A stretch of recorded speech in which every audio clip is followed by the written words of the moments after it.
Hey everyone, welcome to my channel. My name's Lee. You're watching Dark Roots Creations, and this is going to be me ranking the Riley Sager books in order of what I enjoyed.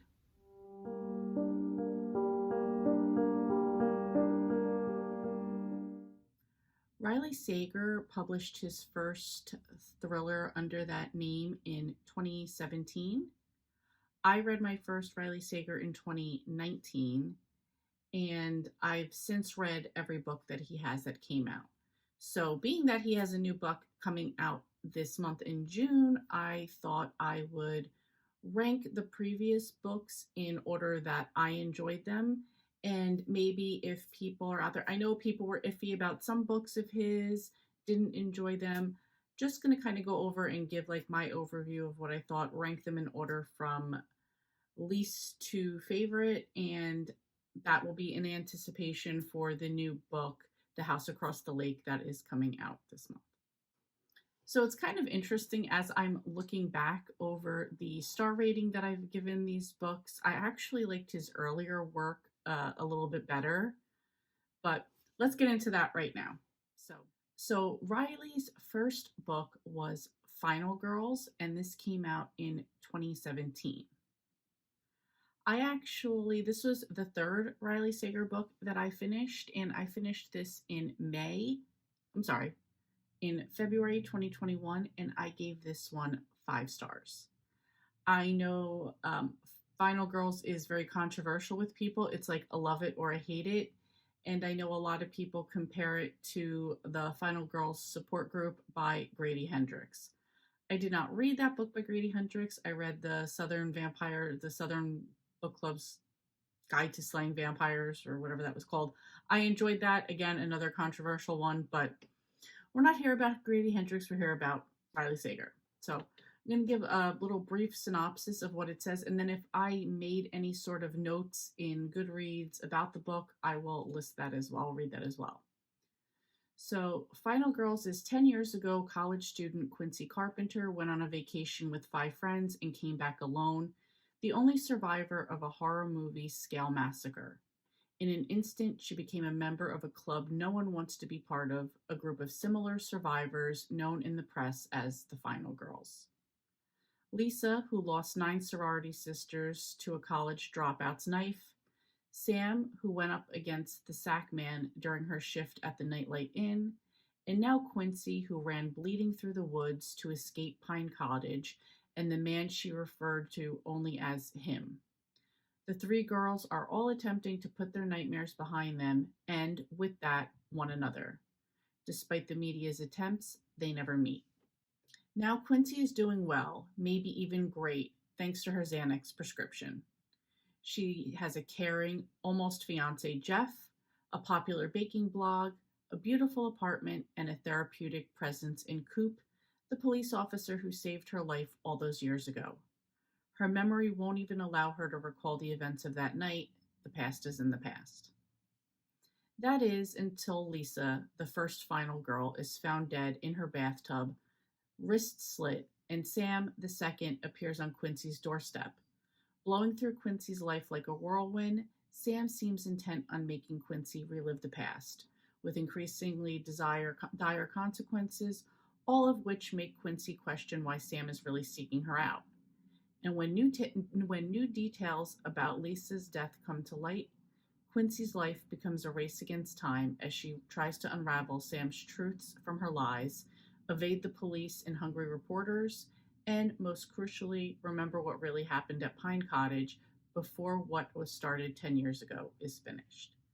Now that I was rereading that little synopsis, I do remember more. Let's see if I made any comments at the time.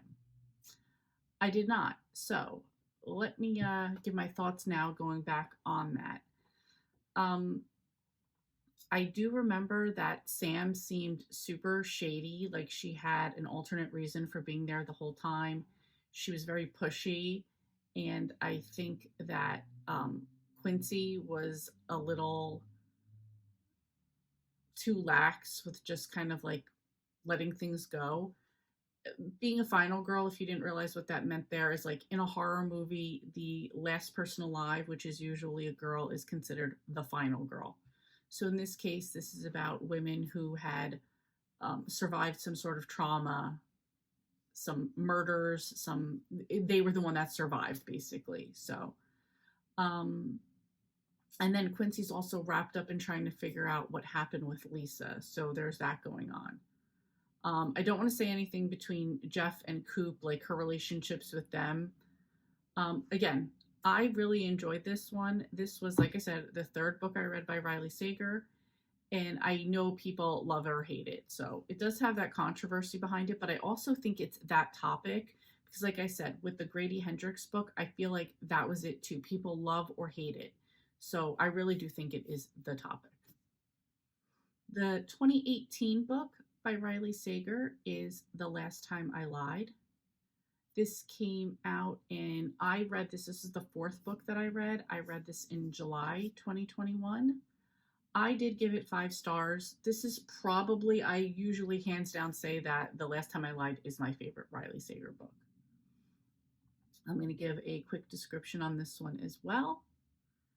15 years ago, summer camper Emma Davis watched sleepily as her 3 cabin mates snuck out of their cabin in the dead of night.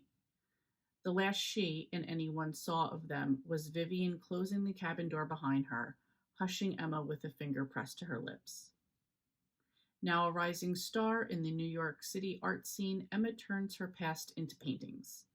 They catch the attention of Francesca Harris White, the socialite and wealthy owner of the very same Camp Nightingale. And when Francesca implores Emma to return to the camp as a painting counselor, Emma sees it as an opportunity to find closure and move on. Yet it is immediately clear that all is not right at Camp Nightingale. Already haunted by surfacing memories, Emma is suddenly plagued by a security camera pointed directly at her cabin, mounting mistrust from Francesca, and most disturbing of all, cryptic clues Vivian apparently left behind about the camp's twisted origins. And as history begins to repeat itself and three girls go missing again, Emma must face threats from both man and nature in order to uncover all the buried secrets, including what happened all those years ago. Did I make any comments on this one? I wrote, I loved this story and I loved the twists. I did enjoy the writing of this book. So again, in this one, she goes back to the camp, and so she's, she saw these girls that they went missing. She was questioned a lot when she was younger on what happened. She really doesn't know. Now she's back there again. She feels immediately like with the security cameras, I remember her feeling immediately like people were thinking it's her. Francesca had a couple other counselors or directors that worked there that seemed a little bit like shady toward her, like, we know something's up with you. And she does have these 3 girls that a very similar situation happens with her and them. And this time she is not going to let it go as a mystery. She is going to find out what happens to the current girls as well as the original girls. So I really enjoyed this one. Yeah, definitely to me, it's the best Riley Sager book so far. Okay, so the middle book, the 2019 book, is Lock Every Door. And this is the first book I ever read by Riley Sager. Now, I just want to stop here and say, although I love his work, I don't think he's like this amazing, he can do no wrong. So this book, Lock Every Door, I did give 3 stars to. I did feel like, okay, let me give the author a chance after that. So this is the first one I read. I read this one in September 2019. And then the one that I read after that will be the 2020. So anyway, getting ahead of myself. Excuse me. Let me tell you what this one is about. And I thought this had a really intriguing plot, but we will get into that. No visitors, no nights spent away from the apartment, no disturbing other residents, all of whom are rich or famous or both. These are the only rules for Jewel Larson's new job as an apartment sitter at the Bartholomew, one of Manhattan's most high profile and mysterious buildings. Recently heartbroken and just plain broke, Jules is taken in by the splendor of her surroundings and accepts the terms, ready to leave her past life behind. As she gets to know the residents and staff of the Bartholomew, Jules finds herself drawn to fellow apartment sitter Ingrid, who comfortably, disturbingly, reminds her of the sister she lost 8 years ago. When Ingrid confides that the Bartholomew is not what it seems and the dark history hidden beneath it is a gleaming facade, it's starting to frighten her. Jules brushes it off as a harmless ghost story until the day when Ingrid disappears. Searching for the truth about Ingrid's disappearance, Jules digs deeper into the Bartholomew's dark past and into the secrets kept within its walls. Her discovery that Ingrid is not the first apartment sitter to go missing at the Bartholomew will pitch Jules against the clock as she races to unmask a killer, expose the building's hidden past, and escape the Bartholomew before her temporary status becomes permanent. So, some of my notes here.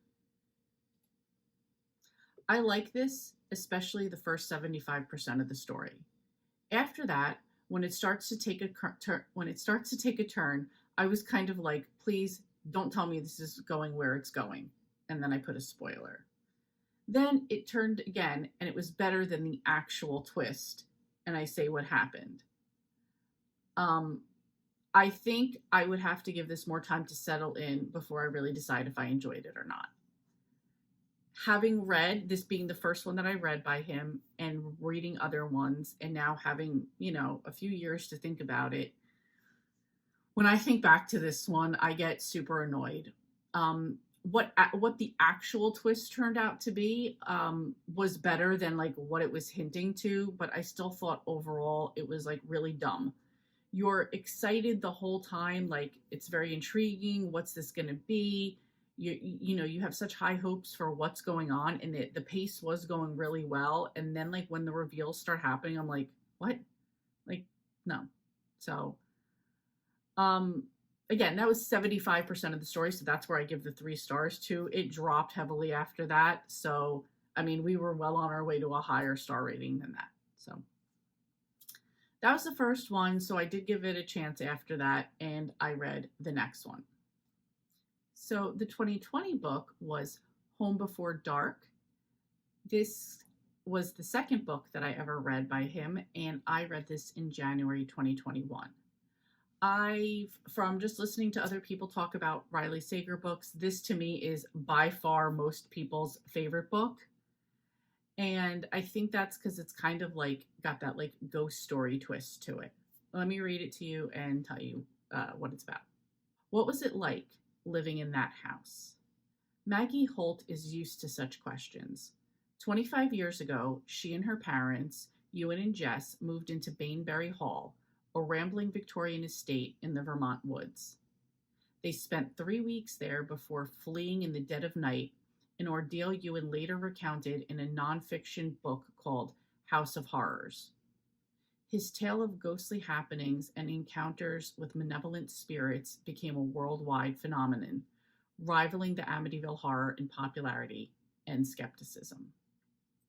Today, Maggie is a restorer of old homes and too young to remember any of the events mentioned in her father's book. But she doesn't believe a word of it. Ghosts, after all, don't exist. When Maggie inherits Bainbury Hall after her father's death, she returns to renovate the place in preparation to sell it. But her homecoming is anything but warm. People from the past, chronicled in House of Horrors, lurk in the shadows, and locals aren't thrilled that their small town has been made infamous thanks to Maggie's father.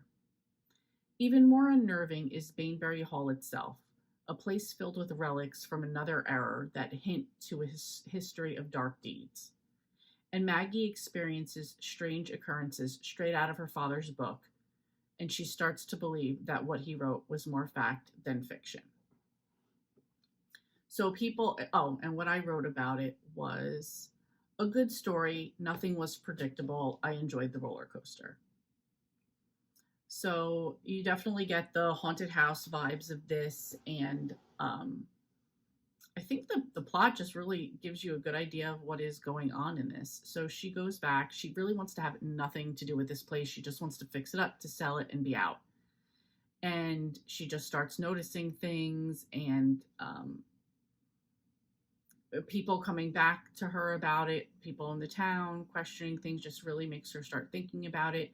And more so, she's always been thinking, like, why did her father write this, knowing that it was like BS?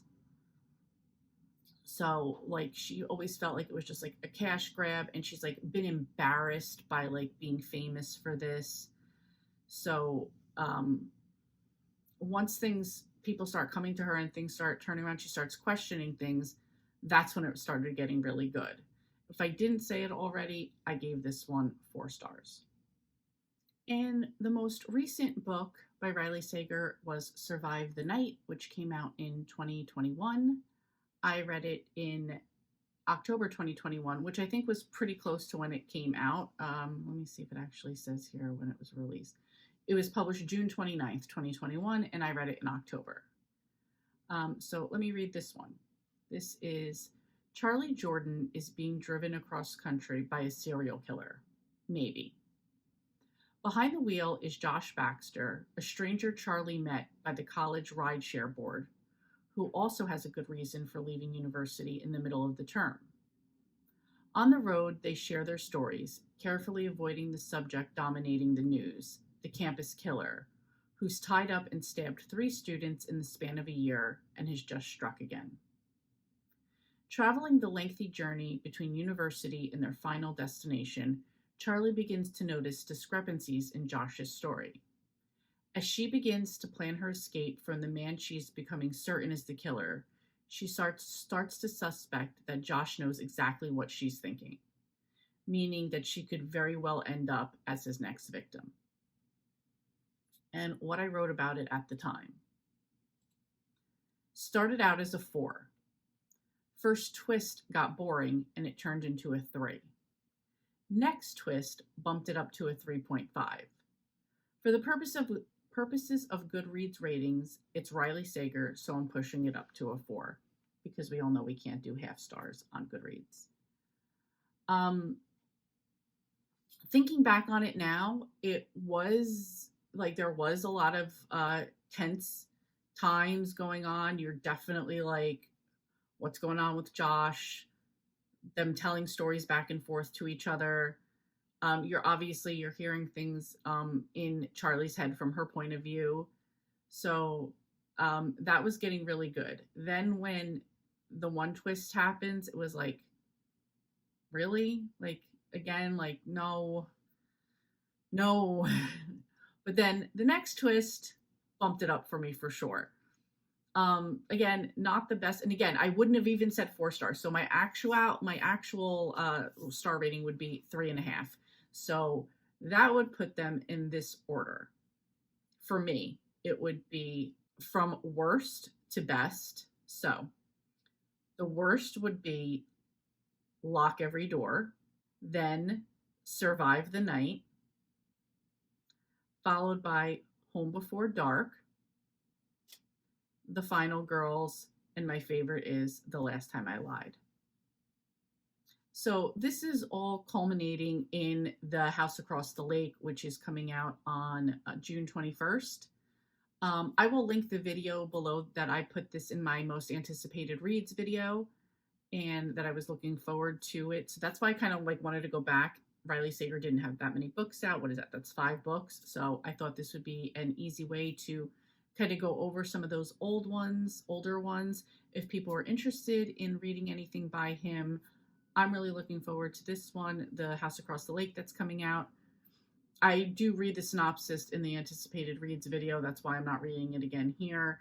But it is about, something that goes on at the house across the lake. This also takes place in Vermont. Vermont is one of my favorite places. So looking forward to this one. And again, I'm actually looking forward to see where this is going to land on the scale of my liking of Riley Sager. So Anyway, that's it. Let me know if you guys read Riley Sager, if you read any of these books, and what you think. I would be really interested in knowing what other people think of these books, if you've read all of them, some of them, one of them, and your thoughts on them.